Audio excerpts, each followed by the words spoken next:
Hello everyone and welcome back here. For you to become an excellent English speaker, you need to be able to adapt yourself in different situations. And of course, that is impossible if you don't have enough vocabularies and sentences in your head. That is why here on this channel, we always teach you different vocabularies, different sentences that you can use depending on your situation. For that, I'm going to teach you 6 very important vocabularies and sentences that might help you to adapt yourself in different situations. Muraho neza.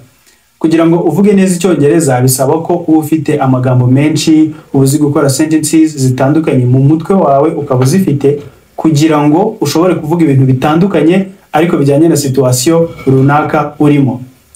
Niyo mpamvu muri ino video ngiye kubigisha uburyo butandatu ushobora gusobanuramo ibintu bitandukanye. Turaza kwifashisha interuro esheshatu ariko turiga n'andi magambo menshi ashobora kugufasha kuba wavuga icyongereza neza cyane kandi wifitiye icyizere. This lesson is going to help you boost your confidence while speaking English. Turaza kugenda tureba interuro zitandukanye z'ikinyarwanda ariko tunibaze ese uramutse uri muri situation igusaba kuvuga ibyo bintu mu cyongereza izo nteruro wazisobanura gute? Ariko mbere yuko dukomeza mwibuke yuko turi kwiga icyongereza online, turi kwiga icyongereza dukoresheje uburyo bwa Google Meet. Abantu aho mwaba muri hose hatandukanye ukaba ushaka kuzamura ubumenyi bwawe mu cyongereza, unyandikire kuri izo contact ziri kuri screen, tuganire kuri WhatsApp, hanyuma turebe uburyo ushobora kuzamura ubumenyi bwawe mu cyongereza. Twiga buri munsi kuva kuwa mbere kugera kuwa gatanu. Ni iminsi y'imibyizi, dukora mu minsi y'imibyizi isanzwe from Monday to Friday. Amasomo dutanga abatandukanye bijyanye n'urwego rw'umunyeshuri, hari abatangira, hari abarimo hagati, hari abari hejuru bara advanced. Rero tukwigisha bijyanye n'urwego umaze kugeraho mu cyongereza kugira ngo uve ku rwego rumwe hanyuma ugere ku rundi. Abashaka no kujya muri WhatsApp group ngo baganire n'abandi, baganire na bagenzi babo mu cyongereza buri munsi, nabo banyandikire kuri WhatsApp bakomeze babone connection ya bagenzi babo. Iyo uri muri sako y'abantu mwumva ibintu kimwe burya bigufasha guhora wiyibutsa. Dufite rero iyo platform ya WhatsApp yo kugira ngo ifashe abanyeshuri bacu guhora biyungura ibintu bishyashya mu cyongereza, baganira, bapracticinga, bumva iby'abandi, bigiranaho muri rusange. Without further ado, let's start our lesson. Reka dutangire isomo ryacu ry'uyu munsi. Turitangirane energy. Ndashaka ko abanyeshuri uyu munsi bose baba bafite energy kuko ibintu tugiye kwiga ni ibintu bitandatu ariko by'ingirakamaro cyane. Witondere ibyo ubwira marume kuko arakazwa n'ubusa. Iyo nteruro wavuga gute mu cyongereza? Witondere ibyo ubwira marume kuko arakazwa n'ubusa. Be careful what you tell my uncle because he is short-tempered. Be careful what you tell my uncle because he is short-tempered. Tondere ibyo ubwira marume. Be careful what you tell my uncle because kubera ko he is short-tempered. Arakazwa n'ubusa. Umuntu uri short-tempered ni umuntu urakazwa n'ubusa. Twavuze marume kari uncle ariko mu cyongereza na so wanyu nawe ni uncle. Ari so wanyu, ari nyokorome, bose ni ba uncles. Rero umuntu uri short-tempered ni umuntu urakazwa n'ubusa. Umuntu mu kinyarwanda tuvuga ko avoma hafi. Turaza kureba n'irindi jambo ribisobanura neza, reka tubanze turebe izindi ngero. Nawe ushobora kuba ufite ingero nyinshi mu mutwe wawe ushobora gukoreshamo short-tempered, umuntu urakazwa n'ubusa, umuntu uvoma hafi. For instance, you can say you should not be short-tempered if you are a parent. You should not be short-tempered if you are a parent. Ntabwo ugomba kurakazwa n'ubusa niba uri umubyeyi. Ntabwo uruka abana bakoze amakosa wajya uhita urakazwa n'ubusa cyangwa n'ibindi bintu byinshi, indi mitego. Ababyeyi ntabwo ari abantu bagomba kuba bavoma hafi, ntabwo ari abantu bagomba kuba bari short-tempered. Reka mbaho urundi rugero rwiza cyane. In ancient Rwanda, people were told to avoid short-temperedness.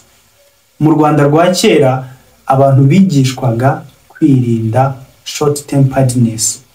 In ancient Rwanda, mu Rwanda rwa kera, ancient Rwanda rwa kera mu myaka myinshi itambutse, people were taught, abantu bigishwaga to avoid, kwirinda short temperedness. Twari twabonye ijambo short tempered, umuntu short tempered, none hano tubonye abantu bigishwaga kwirinda short temperedness.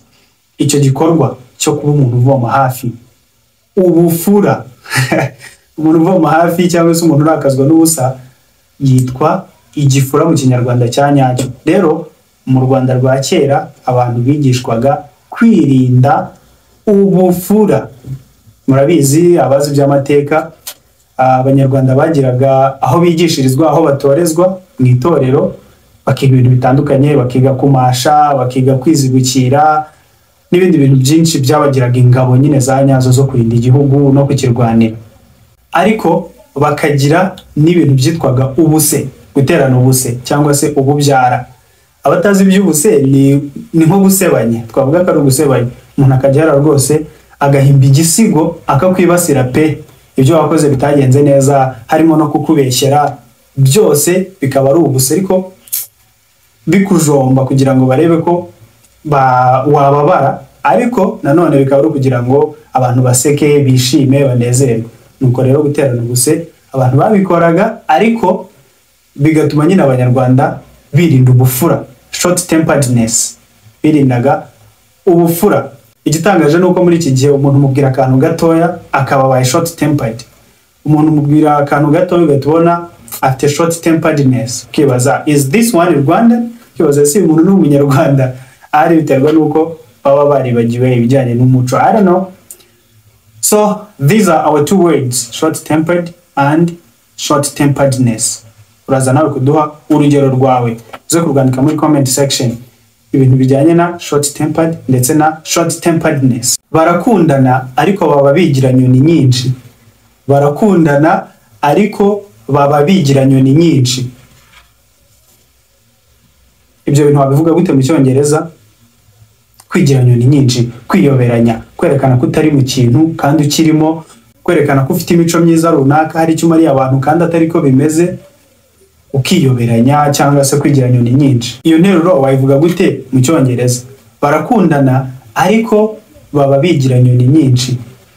Ntabwo baba bashaka kwereka abantu ko bakundana, kandi twebwe tubirebye turabibona, kuko sometimes love is like a cough. You cannot easily hide love. Urukundo hari igihe ruba rumeze nk'inkorora, buryo kuruhisha biba bitoroshye. Abo bantu turabibona ko bakundana, ariko iyo bajije umwe muri bo akubwira ko no they are not in love. Iyo nteruro twayivuga gutya: they are in love yet they pretend that they are not. Barakundana, to be in love, bari mu rukundo cyangwa se barakundana, ariko yet ushaka wakoresha but, yet they pretend that they are not.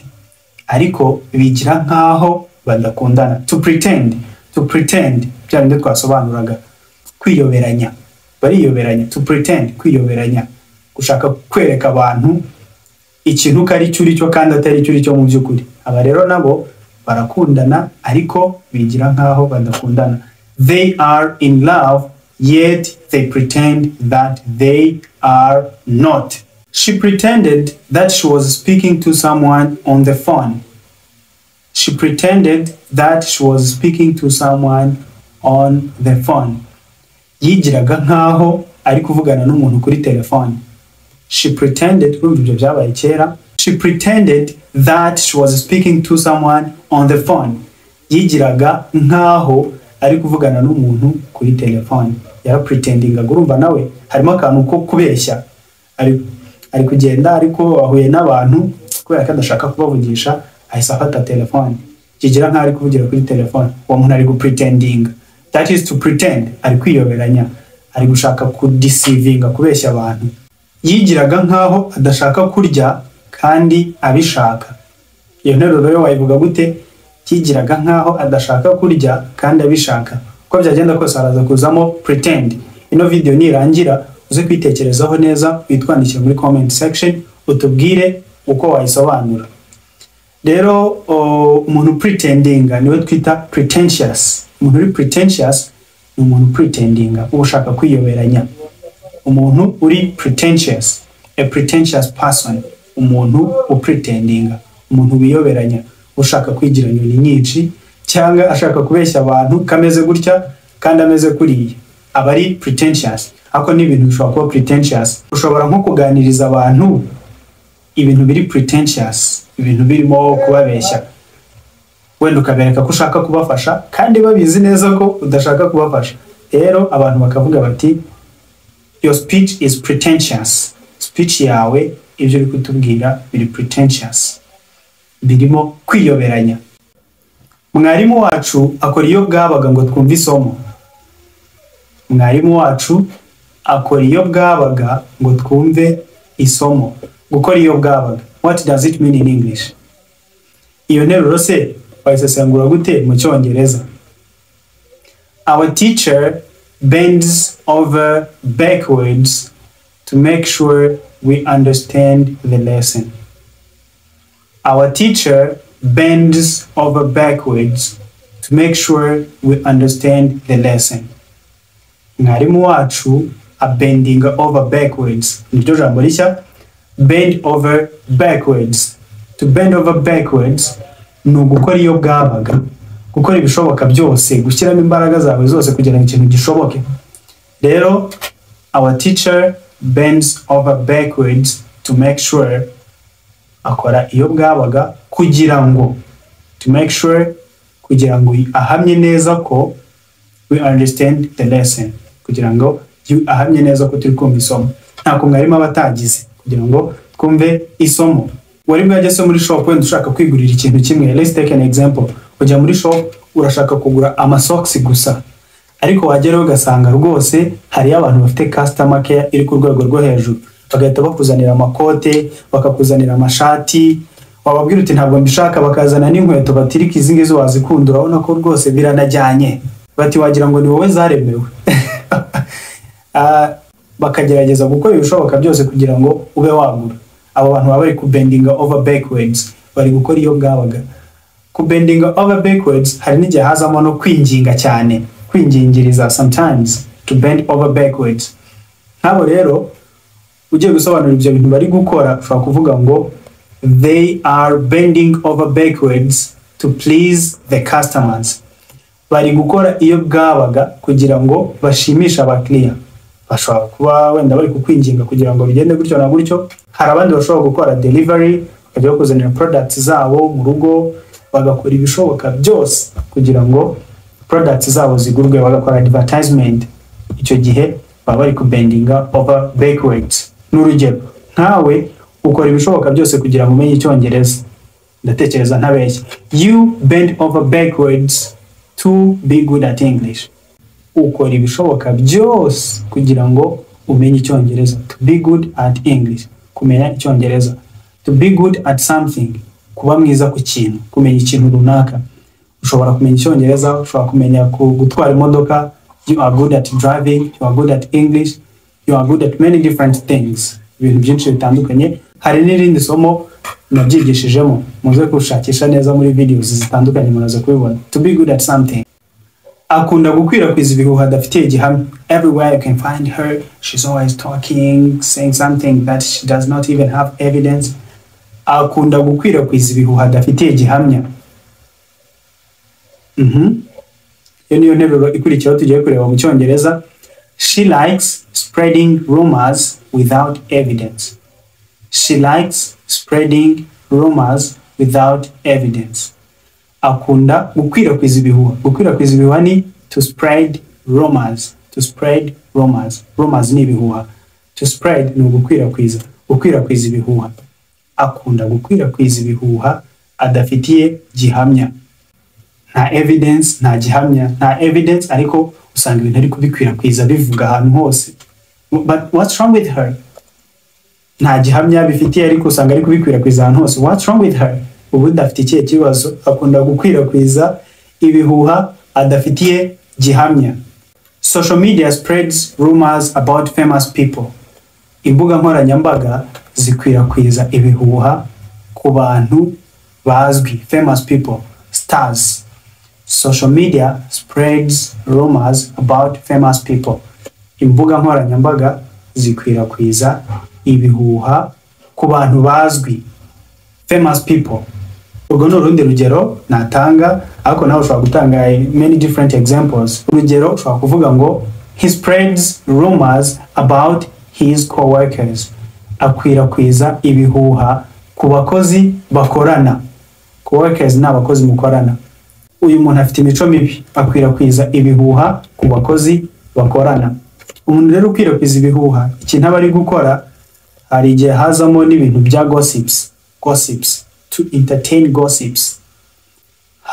Tabisobanura gute mu Kinyarwanda? Ndumva guhita mbivuga mu mvugo yahuranyije, hari ukuntu biri buze gusoundinga, ariko it's fine. Turi kwiga, twiga ibiri fomo, twiga n'ibiri mfomo. To entertain gossips. Entertaining gossips, to entertain gossips, ni ukujajwa. Kujajwa mu mvugo yahuranyije y'Ikinyarwanda, kujajwa. To entertain gossips about people. Kujajwa uvuga ku bantu. Umuntu rero ukunda gukwirakwiza ibihuha aba entertaining gossips. Naho dushobora kubonaho urundi rugero, wenda dushobora kuvuga ngo it is not good to entertain gossips about people. Ntabwo ari byiza entertaining gossips ku bantu. Kujajwa, to entertain gossips. Ubwo n'iryo jambo gossip ukamenya ko gossip ni ubujajwa. Gossips, ubujajwa. Yeah, that's it. Akunda kota akazuba mu gitondo. Akunda kota akazuba mu gitondo. Ese kota akazuba ni nguki? Kota izuba. She likes to sunbathe in the morning. She likes to sunbathe in the morning. Akunda kota akazuba mu gitondo. To sunbathe, kota izuba, kujya kuzuba kugira ngo akazuba kabe kagucanaho. To sunbathe. Akunda rero kota akazuba mu gitondo. My grandmother likes to sunbathe in the morning. Wenda ni nyogokuru akunda kota akazuba mu gitondo. Mvuze nyogokuru kuko nzi ko abantu bakuru nibo bakunda kota akazuba cyane. Abantu bamaze kugera mu myaka mikuru niba usanga rwose bari kwifatira ka vitamin D, bari gufata vitamin D. Muri muzuba harimo ka vitamin D, iyo ryazuba ritaraba ryinshi abantu benshi bararikunda, ariko ndatekereza abashobora kuba barijyaho ni bakeya bitewe n'inshingano zitandukanye. Ariko ushaka wavuga to take a sunbath. To take a sunbath nabyo ni ukota izuba. Ushobora kuvuga ngo don't disturb me, I am taking a sunbath. Windogoya, to disturb. Don't disturb me, I am taking a sunbath. Windogoya, ndikota akazuba. Cyangwa we are taking a sunbath. Turi kota akazuba niba turi benshi. They are taking a sunbath. Bari kota akazuba niba ari benshi, ari bo bari turi kuvugaho. Naramushuhuje aranyirengagiza. Naramushuhuje aranyirengagiza. Sinzi niba ndi kubivuga neza, niba ari naramushuhuje cyangwa niba ari naramusuhuje. Ubwo sinzi, biterwa wenda n'agace k'abantu cyangwa ndi kubivuga bijyanye n'uko mbyumva, muze kumbwira ababisobanukiwe kurushaho. Ariko se iyo nteruro twayivuga gute? I greeted him but he ignored me. I greeted him but he ignored me. To ignore, kwirengagiza. Urumva byabaye kera, naramushuhuje ariko yaranyirengagije. Ushobora kubwira umuntu ngo don't ignore my advice. Wikirengagiza inama zanjye. Don't ignore my advice. The kids ignored what their parents told them and they went to the party. Abana birengagije ibyo ababyeyi bababwiye hanyuma bajya mu birori, bajya muri party. That is the verb to ignore. The verb to ignore. Tukivuga kuri ignore, don't ignore subscribing. Wikirengagiza gukora subscribe. Niba utarakora subscribe ariko ukaba ushaka gukomeza kubona amasomo nk'aya ndetse n'andi meza arushijeho bitandukanye, kora subscribe aka kanya. Subscribe to our channel. Please do subscribe. Kora subscribe kugira ngo ano masomo ajya kugeraho mu ba mbere. Uretse ko natwe bidufasha, iyo mukoze subscription muri benshi biradufasha. na comment, tuba tubabwira mukore comment, ariko nubwo ari ukwiga ariko biranadufasha bituma videos zacu YouTube izipushinga ku bantu benshi, hanyuma ibyo dukora nyine ubwo mukaba mubishyigikiye, mushyizeho itafari rwose rifatika. Again, niba uzi undi muntu nawe ukeneye amasomo nk'aya ngaya, uze kumusharing, uze gukanda kuri share, umuhereza amasomo ayarebe, ukande na like. Ibyo byose ni ibidufasha kugira ngo YouTube ibone ko ibintu byacu abantu bari kubikunda, hanyuma natwe birushaho kugenda bigenda neza, intego zacu zo kwigisha abantu benshi zigerweho, abantu babibona ari benshi, kuko ishuri nyine ni abantu benshi. Mwarimu ntabwo yakigisha ari wenyine, kimwe nuko abanyeshuri badahari mwarimu ntiyakigisha, n'abarimu badahari ntabwo abanyeshuri bakiga. Urumva ni magirirane. That's why I encourage you to subscribe, like, share and comment. Anyways, thank you for watching. I hope to meet you in the next videos. Bye bye for now.